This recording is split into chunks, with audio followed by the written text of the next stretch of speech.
Okay, picture this. You are in your monthly departmental meeting and you are going over all of your metrics for the month and what you and your team did. And you hear in the background, swish, swish, swish, swish. But you're very into your presentation. Like you're knee deep in numbers and explaining why the metrics look like this month. And then you could only see your presentation. You can't see people's faces because, it's Teams and it's, y'all know. And then you start hearing people coming off mute and giggling. And you're like, okay, I have something on my face because I can't see myself. I only see my presentation. Like, what's going on? And someone goes, there's a dinosaur behind you. My youngest, which this was 3 years ago, so he's 8 now, so this is when he was 5, had just gotten his T-Rex dinosaur costume like the day before. And we put batteries in it. It's the blow-up kind, And of course, it was a teacher admin day. Of course it was, because random admin days in the middle of the week, and I was working from home. And he, I guess, had put it on, and unbeknownst to me, was standing behind me, literally like swishing around, like kind of dancing in his T-Rex costume. Oh. Oh my God. It was hilarious.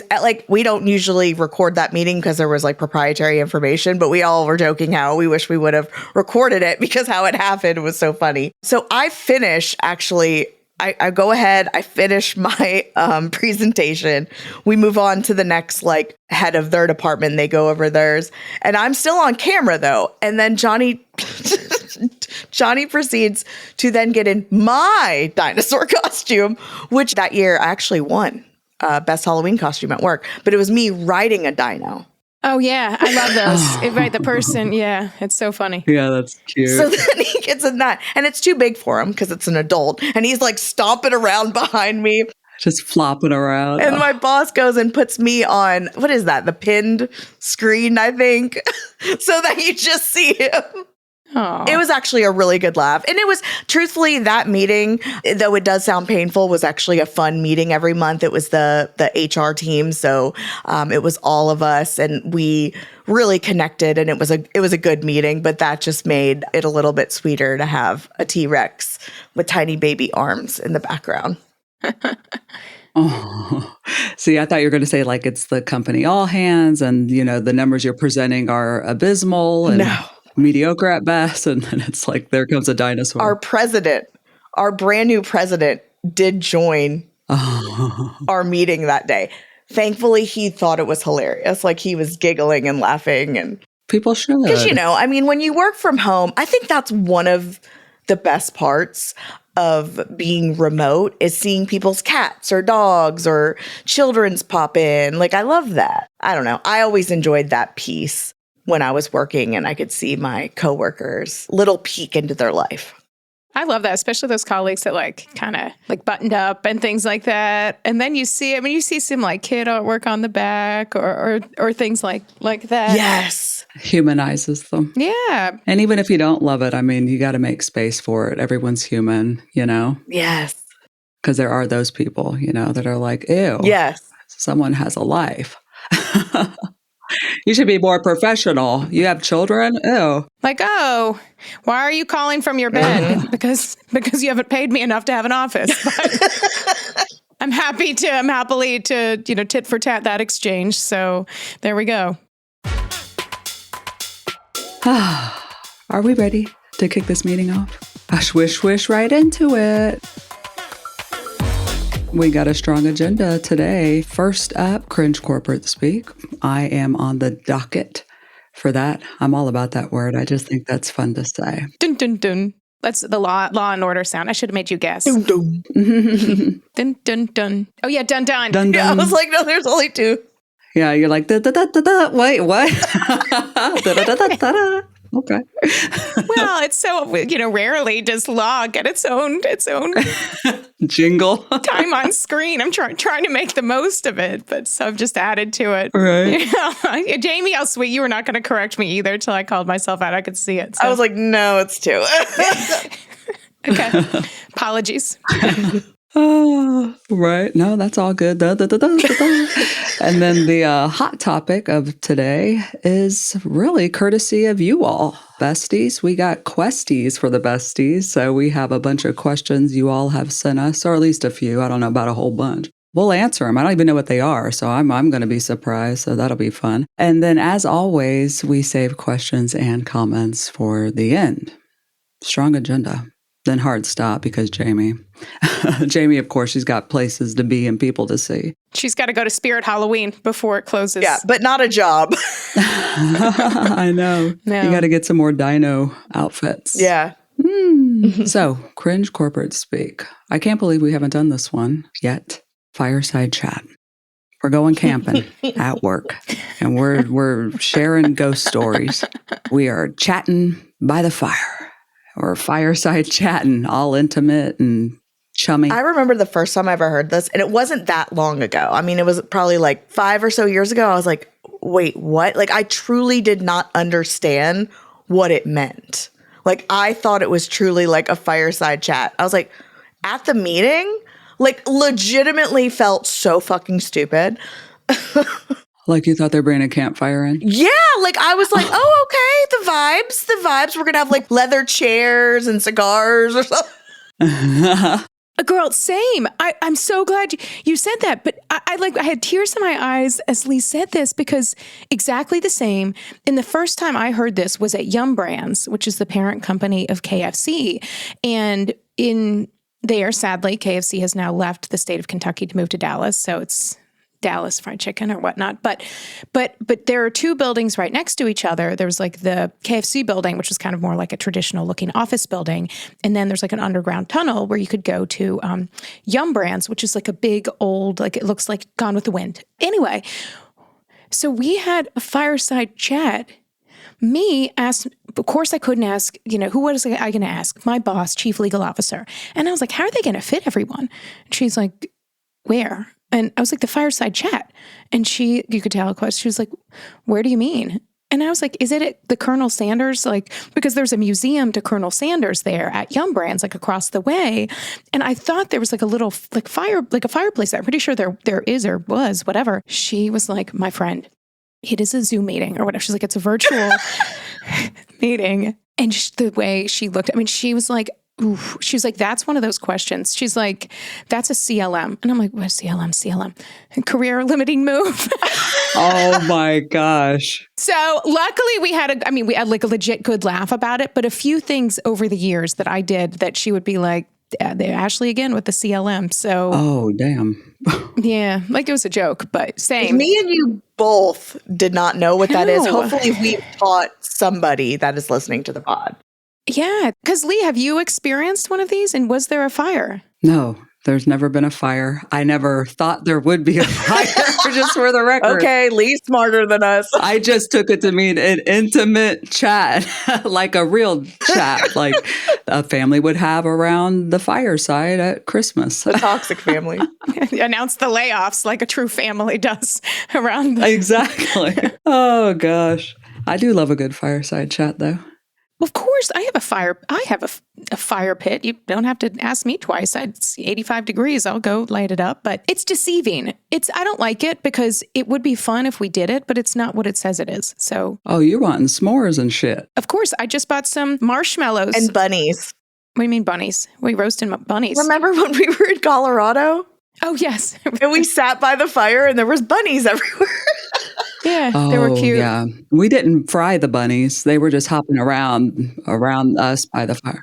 Colorado was not a fireside chat with my besties and me because it was a fireside chat with these two men talking to me. I wanted to pick our brains about the podcast. And of who has a yes face.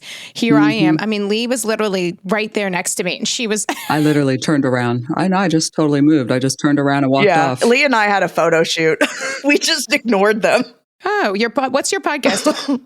Are you successful? We want your tips. We have a podcast. I think it would be pretty popular. Okay. Leigh's like, no, it wouldn't. Nope. No, but the best part of this whole story is when those girls walked up to us. They're like, "Oh my God, hey, HR besties!" And the men were like, "Oh, so people like know you?" They were shook. That was satisfying, but it was pretty funny. It was just like Leigh and the badges with the conference blocking it. You're not scanning me. Jamie, I thought I had Jamie in me with the yes face, but she has a no face when she needs it. I don't. Yes, I can turn it off real quick. Leigh and I decided to have a photo shoot. I was taking pictures of Leigh with the glare of the fire and Oh, yeah. The flames of the fire, the glow, love. They took the fire, I took the chat. So, not by my side. Fireside, and then she chatted. That's why I got the nickname HR Destiny. That's right. The guys are like, oh, is that HR Destiny? Sure. Whatever. Just don't call me late for dinner. Fuck. Oh, man. That's going to be your new money-making account. I was going to say, that's the OF. That's my OF. The feet pics. Oh, gosh. I'm going to buy that domain right as we talk. Continue, ladies. HRDestiny.com. Oh, man. Don't get people all excited out there now. I'm going to start getting DMs about that. Where's that HR Destiny private account at? Ashley owns it. I'm going to sell it to Leigh. It's Ashley owns it. She's holding it ransom for $5,000. 100%. No discount. No discount for you. Oh, man. A girl can dream. HRDestiny.com. Okay. Purchase. No, you are not. She did. She just did. I know Yes, she I am. did. Oh, my gosh. The way you buy domains. Unhinged. This episode's unhinged. How many are there now? 100? Hi, people. Wait. Was it people are asking us for advice? Oh my gosh, HRDestiny.com is taken. I bet he bought it. One of those guys bought it. I know. Oh shit. Okay. I haven't got an email from him yet. Maybe I bought it. You bought it already. She's got so many she doesn't know. Probably. Oh my gosh. Anyway, we're showing ourselves as the authority figures here, so people are reaching out to us for advice. So should we give them some advice? Yeah, sure. What the hell? Questies for the besties. I love a rhyme. Leigh, you want to start us off with actually one? I know you were saying you didn't know, but there was that one DM that you'd gotten. I feel like that could actually be a bit of a questie situation. If you want to do the hint at the story time and about the worst colleague ever.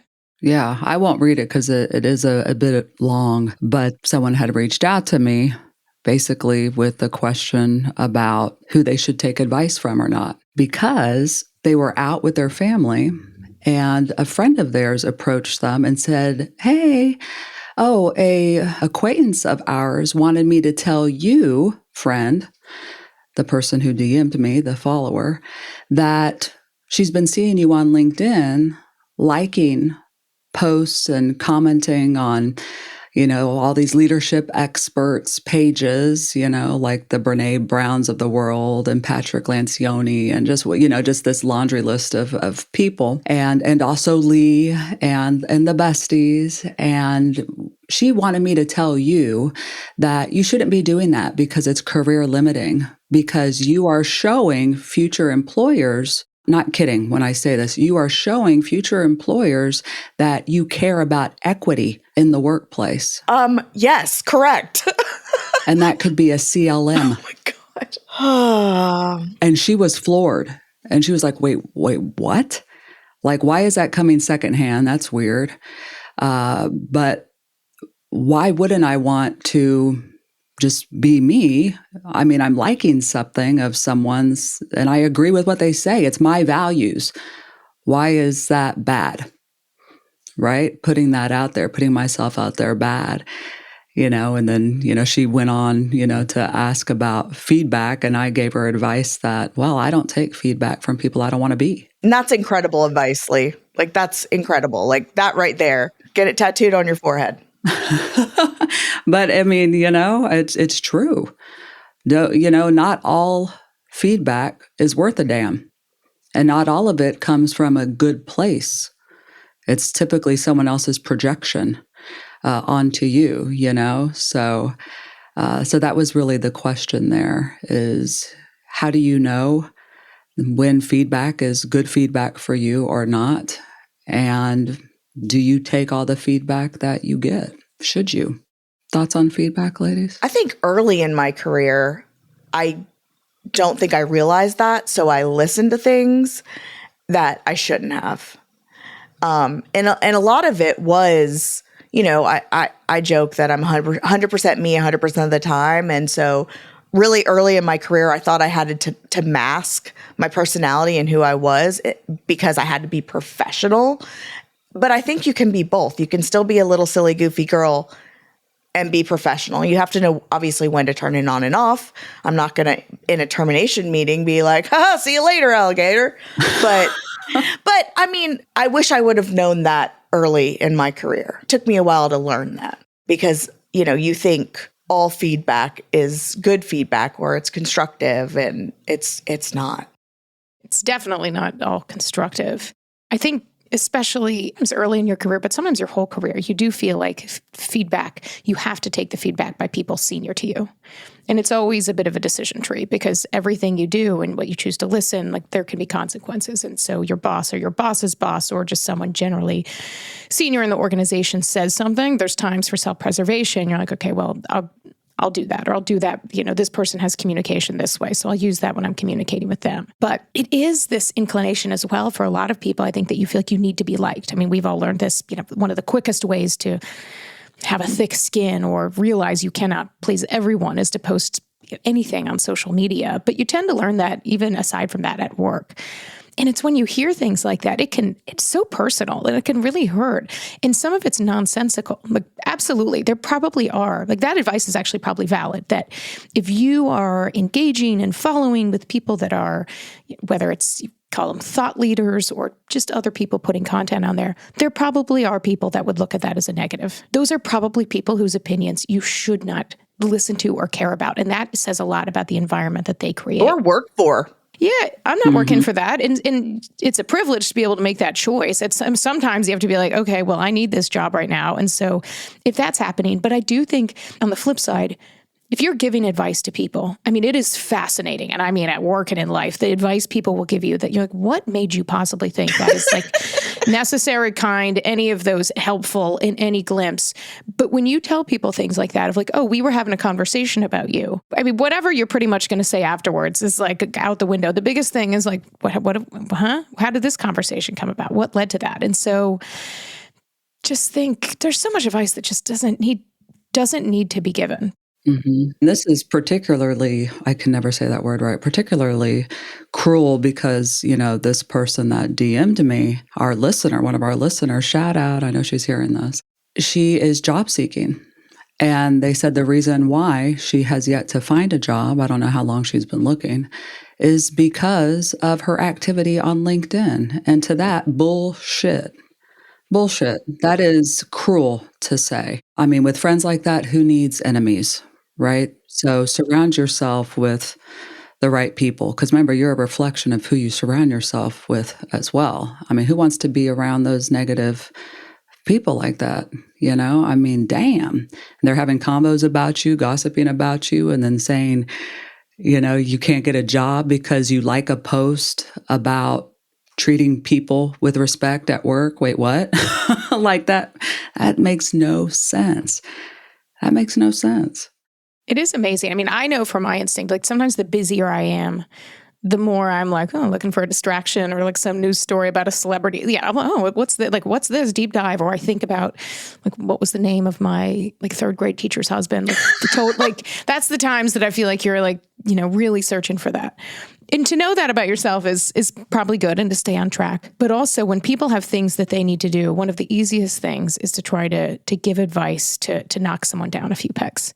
And so please resist doing that, especially when you have someone who is job seeking, whether they're job seeking because they're out of a job or they need to go to a new environment. Your experience is not the same as everybody else's, and your mindset is not the same as everybody else's. And so trying to paint this picture is not. And so there's a real difference between you are liking these people that are talking positively about work, and that's going to look negatively on you, okay, as opposed to advice of someone that's doing things that are actually objectively damaging them. So if other people are going to judge them poorly, okay, well, that's ridiculous.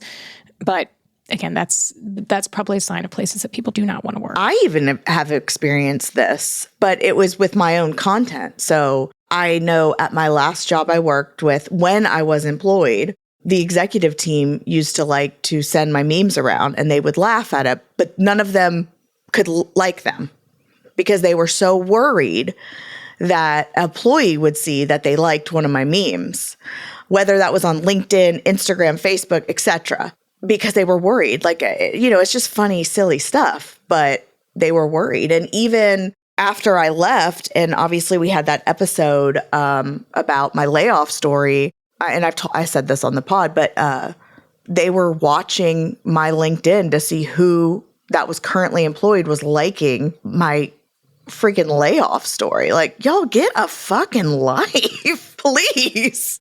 No kidding. What I have found is that I have never received bogus feedback or constructive feedback or negative feedback or just WTF feedback from somebody that was more successful than me. Never has that happened. That has never happened. But it's true. It's always people that are doing way less than me. Why is that? Or if they consider themselves financially successful, they're giving that up for all other aspects. If they don't have relationships, they don't have self-value, and so success as a 360, they're missing big pieces of that pie. Yeah, like the values part. Why is that? Jealousy. Jamie, tell us. People want something you have. Yeah. So they try and tear you down to bring you to their level. Because there's people that literally go through life. Like, I don't think to the three of us, we're just not like that. So we don't go through life just plotting our next move in a mean way. We're plotting our next move for our future and our success. For ourselves, yeah. Isn't that crazy? Imagine if you turn that energy into focusing on yourself. I know. Think how successful you could be. Yeah. Instead of tearing other people down, that's a losing battle. There's way too many people out there. You can't tear down 8 billion people so that you stand tall, please. We get these because we'll be talking on the podcast about things, and we'll get sometimes comments on our HR Bestie social media or individual. I probably get it a little more than others because I do these HR role plays, but comments saying, right, HR is never like this. HR's this. And we'll say, like, while those used to hurt and be frustrating, again, one, you realize that means people have probably had a bad experience or the family members have had a bad experience and they're applying that to everybody. But also my question is, okay, let's say that has been your experience. And so everybody has choices to make. And so I spent years in corporate and legal and HR, and everything I do on my videos, everything we talk about in the podcast, I mean, I did in real life to try to find good resolutions for people. And I'm not alone in that. I know Jamie and Leigh have done that, and there are plenty of others. But I found myself doing this, and at a certain point, I thought, I'd like to start a company where I do this and show how other ways it can be. And so you have a choice. And so we have each made the choice to put ourselves out there in a way that talks about how things can be different, gives people tips and tools. That's why every week we do things with a newsletter and a social media. This is not all for the money-making enterprise. It's not, it's certainly not what it is. But the choices that we make to do that in the face of every single time comments about like, oh, things aren't ever like this, all that. Like a lot of people in their professions face that. I mean, we see that on a public scale because it's social media, but there are people, plenty of you listening, whether you're in HR or other roles, you're coming and doing your job and people are assuming the worst in you. And so just stopping and thinking, those that you work with, those that you interact with, just think for a second, maybe they're doing the best they can and maybe they're putting a voice out there and they're completely different than anyone I've experienced. And so if you take that pause, I think it can help the mindset and maybe stop the comments like this follower, reader had, but just create a much more positive environment by not always assuming the worst and thinking about what could be.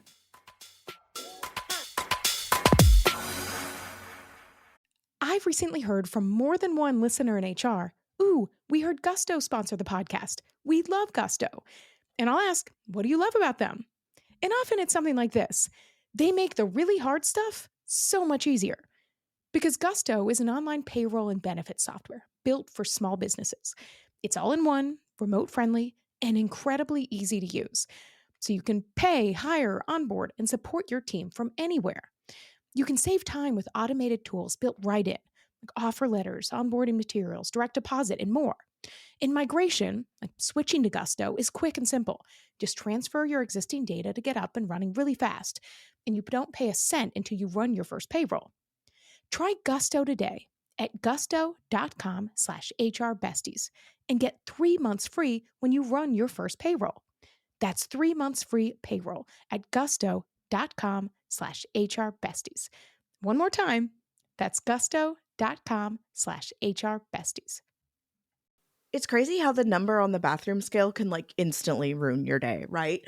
But I made an exciting discovery that changes all that. I stopped focusing on weight and I put my energy into reshaping and rediscovering my body's true potential. Creatone by Brickhouse Nutrition was created by doctors specifically for women. Creatone helps me look more toned, defined, and sculpted without increasing diet and exercise. Yes, without increasing diet and exercise. Creatone is radically different from your guy's creatine. It's designed for women with pure creatine and patent ingredients that reshape your body so you look leaner, trimmer, and more toned.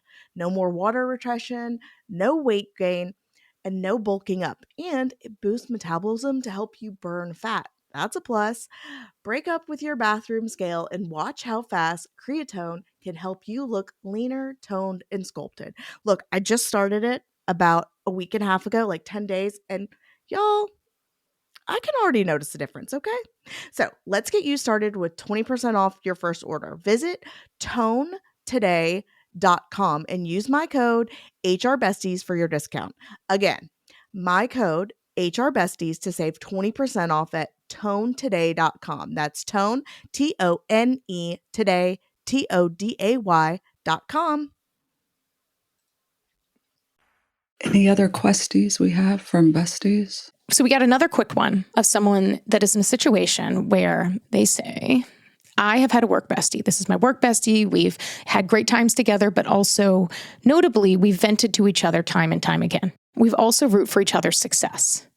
But my work bestie just got promoted. And so now I report to her. And I'm happy for her, but I'm worried that she's going to take my venting as negativity, or we're not going to be able to have the same relationship. Do my besties have any advice for me to keep my job and not lose my friend? Well, instantly I was about to say, you have lost your friend. You have lost your work bestie. That is no longer your work bestie. That is first and foremost your manager now. And that is a different type of relationship. If you want to stay employed healthfully, but I would have the conversation. I wouldn't assume or whatever. I would say, man, congratulations. And I know this changes our relationship. It needs to, right? So that we can work productively in this new dynamic. I hope that, the things we've discussed before, they kind of stay in the fault as before. I give you all the opportunity to lead me and to lead us. And I believe in you. And I know you're going to turn things around that we've bitched about before. And I can't wait. And I'm here for you and I support you. Like I would have some sort of conversation in my first one-on-one with that new manager of mine. But the dynamics need a shift, especially if there's other people on that team. And as the manager, your work bestie should probably even bring that up in the conversation first, in my opinion. But sorry. Sit down and have a fireside chat about that, because there you go. Girl, it ain't going to be the same. It won't be. And that's okay. I think the one flip I have of that is if you're the manager that's promoted, you likely feel awkward as well. But having that conversation with your team member, and we have the episode on friendship at work and friends at work, but sometimes it's different when you come in and make your friends. It's different when someone gets promoted into that role. But so as a manager, I think having that conversation and being clear about that as well, not we can't be friends anymore, but this is it, and have some of that reassurance. Like I know if you vented to each other 24/7 in the past, saying, not pretending like that's happened, like we can't vent anymore to each other, but saying, I know we vented to each other in the past. Now I'm in more of a position where I can do something about those things. And so I have to balance that between still the venting and thinking about what I can do things about and trying to figure that out. And so that's one of the things I want to focus on. And so our conversations may not be as much back and forth. I may have the flip to me, but what can we do about that? But that's also a reason, because now if I'm in the position to make a potential change, then I'd like to do that. It's not just the back and forth where we just commiserate. One last question maybe we'll have for this episode is someone said, what are a mistake that you all have made at work and how did you recover from it? Like just today or? Yeah. Oh man, mistakes are just opportunities for learning. Done a lot of those. If you're not making mistakes, you're not growing. If you're not growing, you're not advancing. Love making mistakes, love fucking up, because it means I'm doing something. I'm taking action, and I'm a risk taker. I have really extreme impulsivity, just FYI. But yeah, I've made a lot of mistakes. I'm trying to think of one that's I can share. Yeah, me too. You got one, Ashley? Well, I was on a call recently and someone was like, what about that story with Jamie sending the email with the subject lines, sending the list of email subjects to get people's attention? Like, I have your daughter in the basement and pictures of your wife with man. I was like, no, that was me. Oh, that was a good one. She was like, no. I was like, I know. I was like, I know. So that was my mistake, I'd say, putting that in writing and not realizing who it was going to. And I know some are in HR, some aren't. When I was a lawyer, I was living abroad in Australia and working, and I tried to pride myself on being fast.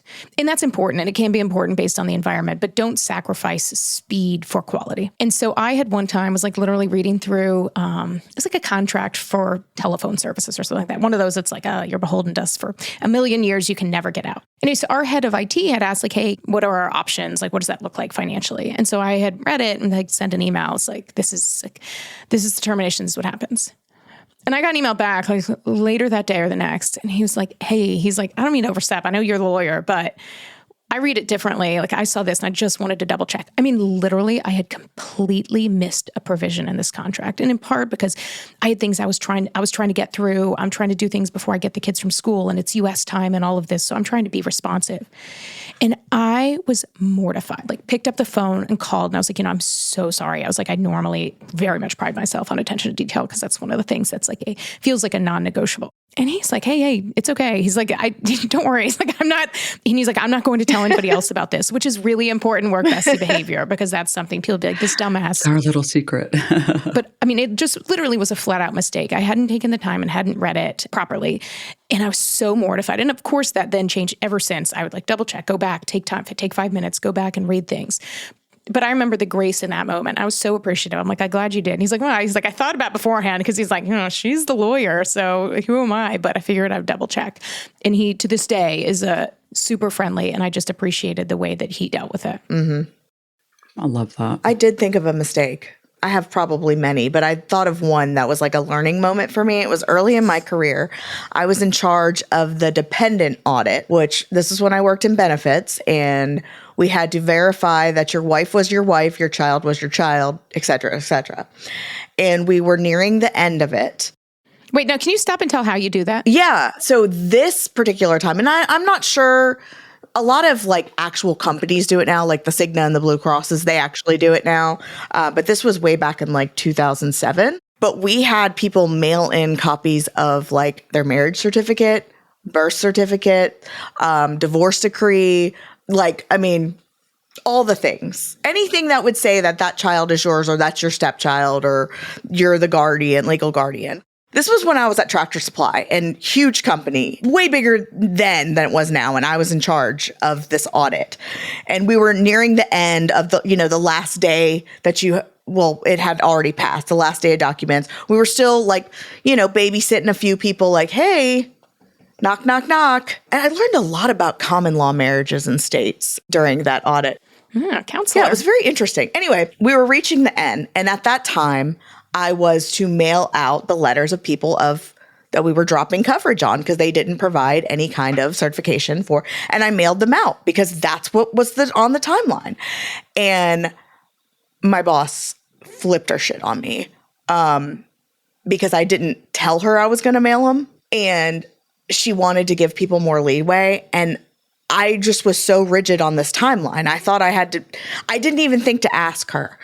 I just was like, well, the timeline says by this date. And so I personally called people and was like, we're so sorry. I sent the letter out, but I just felt like complete shit.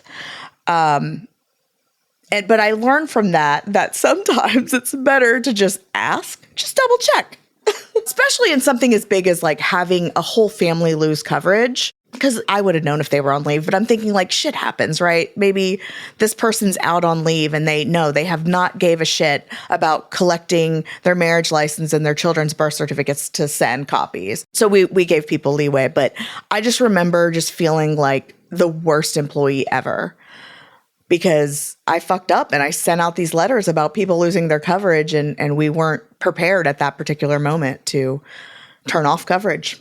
I know some people flip their shit. Yeah, it was like 20 people too. In the grand scheme of things, that's like a lot of people. Like, but I did profusely I was like sobbing too, like how old was I? 20 something.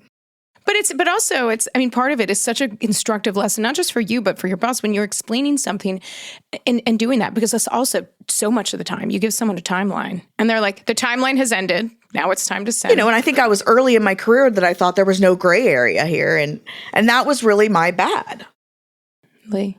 I was just thinking about, I did trust somebody I shouldn't have at work. Someone who pretended to be a work bestie. That's really the first one that came to mind, and was manipulating me and working very aggressively to get me fired, like was slandering me behind my back and defaming, whatever the right term is. Ashley, you tell me. Was it written or verbal? I got your legal definition right here. Both. How pathetic is that, right? But what I learned from that is shame on her, not shame on me for trusting somebody.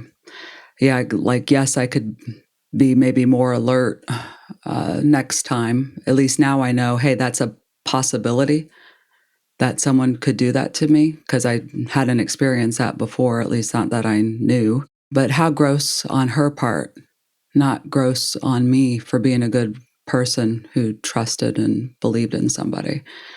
But what a fucking bitch. Like, okay, yeah, I mean, I hope you're enjoying that shit place to work. Like, yeah, you got it, buddy. Enjoy that. But so I would, that one came to mind. The mistake is trusting somebody that didn't deserve my trust at all, but I didn't know. But I also like that your approach isn't to never trust anybody again. But that's sometimes is knowing, like, ultimately shame on that person. And that doesn't mean that you can never. I mean, it does mean, okay, being aware of what could happen. But so many people, I do think, have one experience and they allow themselves to become hardened, and that approach only ends up hurting you in the end. Absolutely. Just remember, you didn't take those bad actions. You're not the bad actor. Why would I penalize me and everybody else that I get to meet and have the privilege of meeting after? You know what I mean? Like, it's not their fault and it wasn't my fault. I wasn't the one who was a bitch doing sneaky, shady shit, That's crazy how people do that. Like, because she was threatened by me and thought I was going to get the promotion or whatever. Like, what? Like, grow up. Who cares? Oh, gosh. We all love a legendary comeback, and Degree Original Cool Rush is back and better than ever. Cool Rush isn't just a scent, it's a movement, a fan favorite that delivers bold, fresh vibes and all-day sweat protection. Whether you have a man that spends hours in the gym, heads into the office early, or is just trying to stay fresh on a long day, Cool Rush has their back. Head to your local Walmart or Target and grab Degree Cool Rush, the fan favorite scent from the world's #1 antiperspirant brand. Questions and comments? I do have one based on what you just said. Oh, perfect segue. How do you pronounce the word penalized? Oh, penalize. Okay. Penalize? So, Jamie, what do you say? This is just a conversation in my house. Penalize. Don't penalize me. You say penal, don't you? I do. That's like that umbrella bullshit. Oh, God. Fuck, man. Who knew they were controversial? Yeah. For y'all, some of y'all have seen it. And I've been working with some HR people and I bring it up. I'm like, oh, I saw that video. I'm like, yeah, okay. I made a video recently about umbrellas. And my whole point of it was crazy because my daughter, who's a teen, wouldn't carry an umbrella. Then I saw somebody walking down the street pouring, won't carry an umbrella. And then my 22-year-old friend who's on my tennis team, she and I both had them. And I was like, oh, so you will carry one. And she laughed. She's like, I just told my friend this is a sign of growing up. She's like, no, in high school, college, never would have been caught. And I'm like, she's like, they were so embarrassing. And I was like, what? I was like, isn't it more embarrassing to be wet? And she's like, no. What are you talking about? So I made like a video on the weekend on my channel. People's opinions are wild about them, but also people's opinions on how I pronounce the word umbrella. People are like, oh, she's pronouncing it that way on purpose. I'm like, umbrella. What do you mean? Umbrella. I'm like, Rihanna, umbrella. So now you're going to start this shit again with penalized, huh? But I said it. My kids started laughing and they're like, what? Of course, laughing. Like, what are you talking about? Penalized. And I was like, Huh? And then I was like, then I started thinking about it, and because the penal code in the law is penal, but then penalty is penalty. So now I'm all up. So I meant to look it up, but instead of looking it up, I'll ask my two. So now I'm gonna say, I'm not gonna be able to say penalize. I'm gonna still say it all a bit cringe. I know. No, I say penalize. So let us know, besties. I don't know how to do the U over the E. Like, I don't know how do you do how you pronounce the word phonetically things. So. Yeah. So you're a penalizer? I try not to be. Of course, rarely do I say that word. It was like one of the few, I think I was talking about something else. So that's why the kids hadn't heard it. They'd gone years of their life without me getting all harsh like that. But penalize. I'm going to penalize you. Oh, gosh. Well, I've got a question from another bestie that I'm going to slide into the Q's and C's just real quick. It should be an easy one. A bestie out there got a job offer and accepted it. And then something happened and she needed to back out. How do you do that? And does that reflect poorly on you forever? Does that go on a written record or anything if you accept an offer and then you don't take it? I mean, I'm with the feeling as shit happens. Things change. They can, at the drop of a hat. I think, no, not necessarily. It's not going to reflect badly of you in like a system, but if that recruiter's still there or that hiring manager, they might hold a grudge, and you can't help that because they might not be as understanding, whether it's, shit happened or you got a different offer that's better or something. You know what I mean? I mean, you can't control that. To the extent there's hiring managers that like send it to HR or someone like put this on a do not hire list. I think a lot of HR is like, okay, that doesn't really exist, but okay, cool. Yeah, blacklist this person. I'm like, there's no such thing, but okay. One of the things I had heard once, and I'm probably a little bit of split opinion on this, but I do think it can be affected. Objectively, I do think if something's really bothering you, you need to have the conversation. Have the conversation. One of the worst things you can do in this that's totally human, but is to avoid the conversation and like send an email or things like that. And that, I think if you ghost, just send a short email of things like that. I mean, maybe there's situations you do that, but generally I think you're going to want to have a conversation. And the advice I'd gotten that I'm a little split on is if you're worried about something, over apologize for it and be like, I'm so sorry. Like my stomach is nuts having this conversation, and that people tend to be more receptive in that. Like, I think that can help. I mean, overall, like just recognizing to the person, like, this is it. And if it's a life situation, sharing what you're comfortable with. If it's a financial situation, again, pegging to that to say, I know this, I was excited for this, but I've gotten this opportunity and I can't, XYZ. I do think that can help. But my biggest tip is to actually having the conversation will generally be more helpful than that. And expect a response of them telling you to F off or whatever. But if you do phrase it in the right way, I do think people tend to be receptive. Leigh? Yeah, no, I mean, I told them, hey, shit happens, like Jamie said, and it's your life and you get to do what you want in it. No hiring manager wants a new employee that's got one foot out the door already the first day. But I just said, have the conversation, but do it ASAP, because chances are the employer, they still have warm candidates. They have runners up. I mean, they can probably fill that job an hour after they get off the phone with you. But what I said was, this may be your first rodeo and you feel ashamed and guilty that you need to do this. And, you're like, oh, I'm freaking out about it. But it ain't the employer's first rodeo. People back out all the time. People ghost. Please just don't do that. No need for it. Just say, hey, shit's changed. Got it. Thanks for letting us know ASAP. Sorry we didn't get the chance to work with each other. It's okay. It is okay. Life, Jamie, what do you got? Any Q's and C's to close us out? Yeah, I had a quick question that kind of goes back to our opening story. What is or has been your favorite Halloween costume that you've worn? In 2009, it was the height of John and Kate +8, but this is also right after they'd split. And so I was Kate Gosselin, and my husband Dan was John, but I was Kate +8 on my name tag, and he was John -9 on his. Wow! At one point, I had him do a cameo. I had John Gosselin do a cameo for Dan one year. You do love a cameo. You do. A domain and a cameo, and I'm having a great day. I have a picture in here somewhere. I'll put it on our Bestie social of my Kate hair.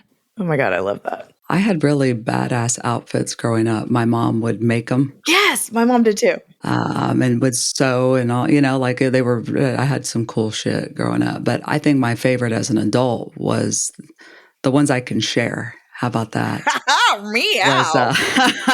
I've been to some, but anyway, no, that's a different conversation. That's a Besties chat combo. Learning about Leigh. Oh, yeah. Oh, that's my HR Destiny account. Okay, you got to pay extra for that shit. Okay, that shit don't come free on a podcast. My favorite was Gamora. Like from Guardians of the Galaxy. I did that a couple years ago. Oh, yes. I've seen that photo. I know. I look hot as fuck with the gun, the blazer thing, Yes. and the hair, I never wear wigs, and I just love that. I was just like feeling it. I was feeling it. Yeah. Love. Love her. So hot. We'll share that photo. I'm going to share that photo a few times. Yeah, share that photo. But you, Jay? My mom made amazing costumes for me growing up, like numerous every year. But probably my favorite was when I was the Statue of Liberty, because my dad had to get in on it and make like the crown and what is that thing that she holds? I don't know. The torch, the fire torch. Yeah. And he made my crown. I think I have a picture of it somewhere.